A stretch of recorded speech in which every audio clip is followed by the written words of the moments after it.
All right, today, since we are about to head out on our big road trip to Acadia in Maine, I wanted to talk about what I actually do for planning for a big road trip with a Tesla or any electric vehicle. So stick with me, you don't want to miss any of it.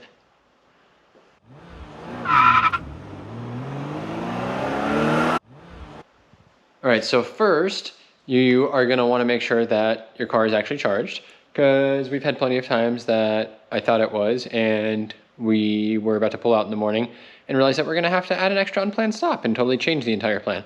So I'm going to make sure that we are set for that. So we're plugged in, but we have scheduled charging enabled. And I know you're not supposed to go to 100% very often, nor are you supposed to. Cool. This car is seriously so buggy. Won't stop playing. Push this. Won't stop playing. I'm honestly getting pretty sick of this, and this car is going in for service. Look at that, won't even start. Alright, good. Well, at least now we have like totally failed. Cool, so that's probably going to go back on the middle of me talking about something. Alright, but let's try. We will do our best. Churg. Alright, so we normally do a scheduled charge at 7, but I actually want us to potentially leave a little earlier tomorrow. So we're going to change that to 6. It will have us ready, and it will also, charging-wise, and it'll actually run the climate control, which tomorrow morning will probably be heat, because it decided that it was going to be absolutely freezing here. And we are going to set our charging limit to 100%. So, okay, so we should be ready to go for our charging at least. Alright, so next... Okay, so now, for the actual planning of where we are going to stop along our way. So what I always like to do is start with the in-screen navigation, because that tends to give you the best option based off of your charging. The only downside is, right now we're at a pretty low state of charge, so it's going to recommend that we stop pretty early on. But I'm going to kind of start here. And so we are going to... Alright, so we're going to put in Acadia National Park. And this is just going to give me a rough idea of like how many times we're going to have to stop. So that's actually telling me 1, 2, 3, 4. Now, we're not going to do that because we don't need this first stop. So it's actually kind of useful because it's basically giving me what I ended up deciding that we're going to do anyway, plus this additional stop. So I can kind of start here and base off of this. So I like what it is giving here as far as this first stop here. So this Charlton, Massachusetts one on the eastbound side, I see that it is at a plaza exit right off of I-90, which means it's not going to be a big delay getting in there. I'm also going to zoom in and take a look and see. Should be like right on the highway basically. Yeah, so that's perfect. And even better, this one is a 250 kilowatt max, which means that it is a V3 charger, which means that it does not load share the power between two chargers. So what we've noticed on a lot of the Tesla chargers is that even though it may say that it's a 151 and you'll get 150 if you plug in by yourself, if someone is actually parked at the cabinet next to you, or sorry, the charging stall next to you, if they're off of the same cabinet, so like you'll see 1A and 1B, it will actually split the load between the two of you and you'll only get half of that. So that's not so good. So at these 250 kilowatt ones that are considered V3 for Tesla, it actually will not split and you can get basically as much as your car can handle. Alright, so I really like this one. We're going to kind of base our trip around that. And so it looks like this one is 153.9 miles, so if we're charged up to full, we're not going to have to stop at all on the way here. Then, after that, alright, so we're going to bypass Boston, we're going to get up into Portland, So this one is 150, so it's a V2, but there are 12 stalls, which is good, which means, and actually right now there's nobody there, so I'm going to take a note of that and make sure that this one is actually active, because it worries me a little bit that there's absolutely nobody there. Though it is, getting fairly late on a weeknight, so there might just not be anybody stopping there right now. So we'll note this one. This one's also kind of convenient because, let's see, it looks like it's kind of right in Portland and there's good stuff to do there. So let's see if we actually might be able to go kind of do anything around here. Yeah, so it's really close to like downtown. I don't know if specifically if there's anything out here, but we can take a look. And that one is...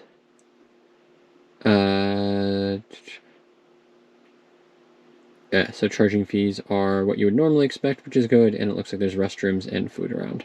So we'll check that one out and see. Now what we'd like to do on these charges is combine it with a stop that we'd otherwise do. So either, bathroom break for the family, because usually going around 3 hours or so between stops, and also try to get some food with it too, since you're going to be stopped for at least 35, sometimes, 45 minutes. And so, it saves us time overall by doing that and not making separate stops for each. All right, so then let's check out this last one. So this last one is in Brewer, Maine. 8 stalls available, 150 kilowatt max. So this one's also showing that the entire thing is empty. It's another 150 V2 one. So not great, but I don't know if there's anything else really kind of up there. It looks like there's at least good services, which are good. So we'll check this one out.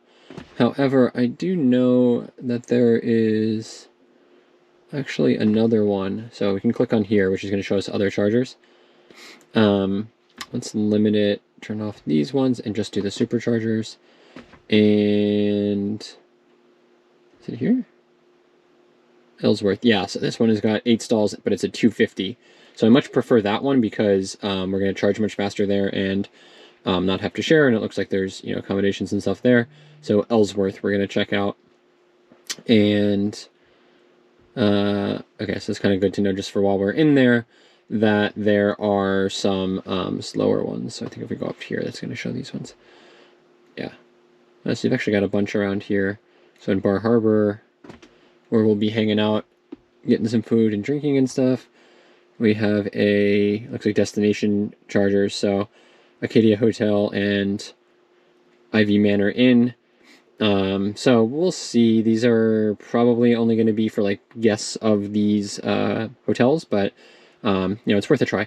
So our plan basically is going to be to get up there, try to get to this charger, and then charge up as much as we can here, because we're going to be spending a few days kind of down in here. We're staying near the park. We're going to be doing some driving and hiking around. We're also going to be kind of down here in this southwest part. So we don't want to have to kind of go back in and out of the island a bunch of times for charging. So I want to get us as close to 100% as possible here at this last one. And the nice thing is, since it's a 250 and it's not that far, should be pretty easy to do that. And then, we can basically feel pretty free and like run down the battery as much as we want while we're actually in here, knowing that we can then stop on this one just on the way out, get topped back up, and basically do the same thing in reverse. All right, so that's going to be kind of our starting point here. So we've got we got all the ones here. So we've got that Charlton, Massachusetts one, Portland, Maine, and Ellsworth, Maine. While we're looking here, let's just see if there are any other ones. That was Portland that are, I'm going to see if any others are 250. Doesn't really look like it. Oh, Waterville is. All right, so I don't really think we're going to need that one between Portland and Ellsworth, but good to know that we have that option. It might be a little bit too far to stretch from this Charlton one up there, but we can check that out as well. Yeah, so that looks good overall. So let's start from there, and then we will go figure out exactly what we're going to do. So just the other cool stuff to check out here. We can see our charging plan here somehow. Yeah, it's one of the fun things with Tesla changing this UI all the time is that I don't actually know where it is now. Oh, here we go. Okay, so yeah, so we're going to stop at this Parsippany one for 40 minutes. which we're not actually going to do because we'll be charged. Then we're going to spend 35 minutes at this Charlton one in order to reach it, reach Portland with 15% left. We're going to charge for 30 minutes there. And then this last one's only a 10-minute one to arrive with a 25% state of charge. So we're going to definitely change out this last one and do that Ellsworth one and charge longer. But I'm not going to try to figure that out in here. Yeah, other than that, I think pretty good starting point. All right, so then there are basically two main apps that I'm going to check out, actually maybe three, to help augment this a little bit and just make sure that we are maximizing things and getting the best options. So first is Plugshare. Plugshare is a community-driven EV charging location review app, meaning that anyone can go in here, add EV locations, you can check into them, rate how well the charging was, if things are being maintained well or not, and it'll even give you the type of charger that's here, how fast it is, how many stalls there are, and additional details like that, like even what's at the stops. So, and pictures too, which is nice to see. So, what we're going to do now, I want to check out these charging stops that it was suggesting. So, we had first that Charlton one, which, where was that? In here? Oh yeah, so you can also put in what car you have and it'll actually like filter them by what's available. So let me turn off the NEMA 1450s because those are like camping ones that we're not going to use. So we're just going to look at Tesla and J1772 ones. And you still see that we have like a ton of them, so let's try to find that. Charlton one, no. Okay, further south and way further west than I was looking. Alright, so let's look again. Alright, so we have Boston, where was Providence, and we want to go like up here. Yeah, there it is, Charlton, and that was the eastbound one. So, okay, so we can now see this one's got a good rating, 10. We can see the pictures of it. So, you know, it looks like some fairly recent ones, like in the last couple months. Looked like everything was up and running. I don't see any like damaged ones or anything. Looks like lots of cars charging there. So overall, that one looks pretty good. Looks like it's actually at like a rest station. And so we can also see here 8 superchargers, 24/7, up to 250 kilowatts, restrooms, dining. Tells you like each individual one. So looks like everything's up and running. And then I can see that people have checked in relatively recently on various Tesla models. Someone said that they couldn't get it working, but they were on a Chevy Bolt, so doesn't sound right. But overall, looks like things were pretty good here. And so yeah, that one looks pretty good. I think we will probably keep that one. And then I just wanted to check the what was it, the Portland one. Make sure it's like actually running. Yeah, so 10 out of 10. 12 stations. People relatively recently. Yeah, like today was running. And people were getting like pretty decent speeds, although people are also complaining about how it is splitting. So yeah, that one looked pretty good. And then what was that other one? Ellsworth. Somewhere up here. Past Augusta. And here, Ellsworth. So yeah, this one looks pretty good too. Yeah, some people are using it recently. So this one's interesting. It looks like maybe not the whole thing is V2 ones, because people are saying that they got like kind of mixed speeds here depending on which one they were at. So we will have to check that out. Alright, yeah, so that looks good. Alright, so now the other app that we're going to consult, a better route planner. This is another one that you could kind of start with. So this kind of simulates what you're going to get in the Tesla navigation itself. So this one's great if you don't have a Tesla and have a different EV. You can kind of do the same thing here, and you put in what car you have, the year, the configuration. You can even customize like exactly what state of charge you want to arrive with and everything, and it'll give you a plan as well. So I did that one for here, and this one, you know, is also another good like starting point. One thing that I noticed you could do here, which is different, is let me get to it. Yeah, you can actually see what food is here, which is pretty cool.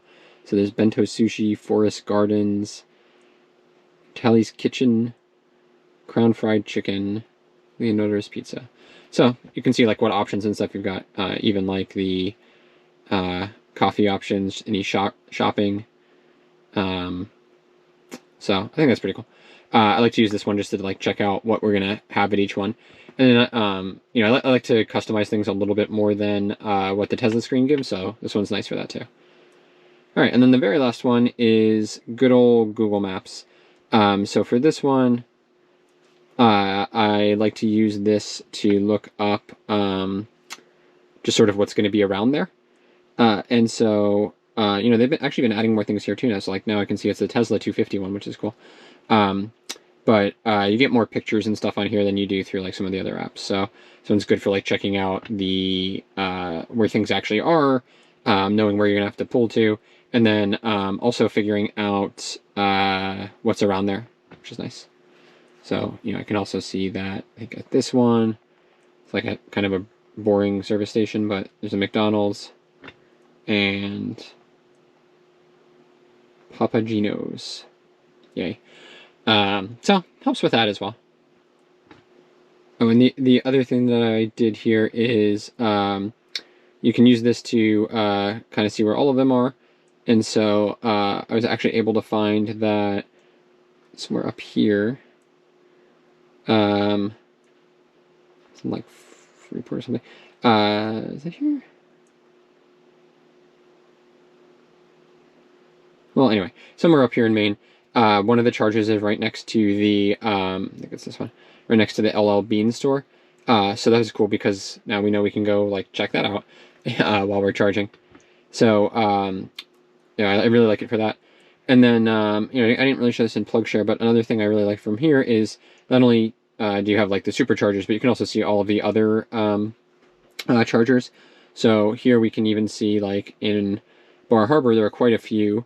A bunch of them are like at hotels again, so probably not ones we can use, but like here's one at a parking lot. Here is a hotel. One at Citgo, interestingly. So, okay, that looks like a pretty low power one, but not free.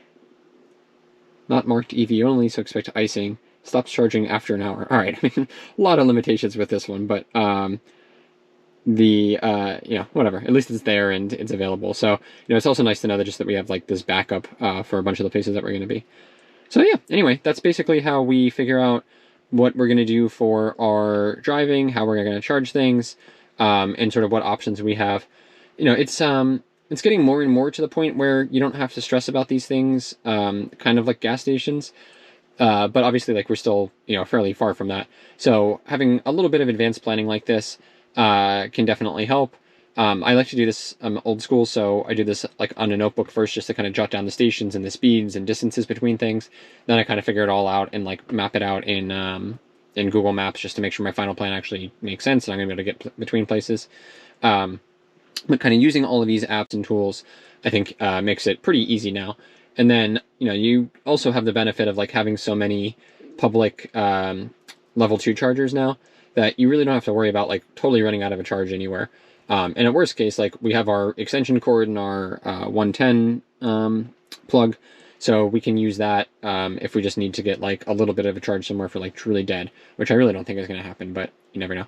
So, you know, you just need to know what your backup options are. You need to have a plan in mind. For the charging, like, you know, I'm at the point where we've got 3 little kids in the back, so we want to optimize every potential minute. So like that's why we're kind of trying to plan for the fastest chargers with the least stops, and pair that up with stops for bathrooms and food and everything. But for other people, like they may just want to go absolute fastest route, don't care how many times you have to stop, don't care if there's super long stretches, you might be able to optimize that way instead. So it's nice to have these tools to customize to each person. All right, so with that, I hope that helps you figure out your road trip. And I would love to hear in the comments where you are taking your Tesla or any other EV next. What trip planning tools do you use? Is it these some ones? Do you know any other features that are super helpful in these? Or are there any other apps that I'm not aware of that are also in your repertoire for planning these trips? So please do let me know. I hope you found that useful and valuable for your own planning. If so, please do be that awesome person that gives a like. It helps out the video and the channel quite a bit. And if you would like to get more tips and tricks on what it's like owning and road tripping an EV, especially as more and more people get into it, definitely make sure to subscribe, because we've got a lot more coming from this road trip and a bunch of others that we have planned up this year. All right, with that, thanks so much for watching, and I'll catch you in the next one.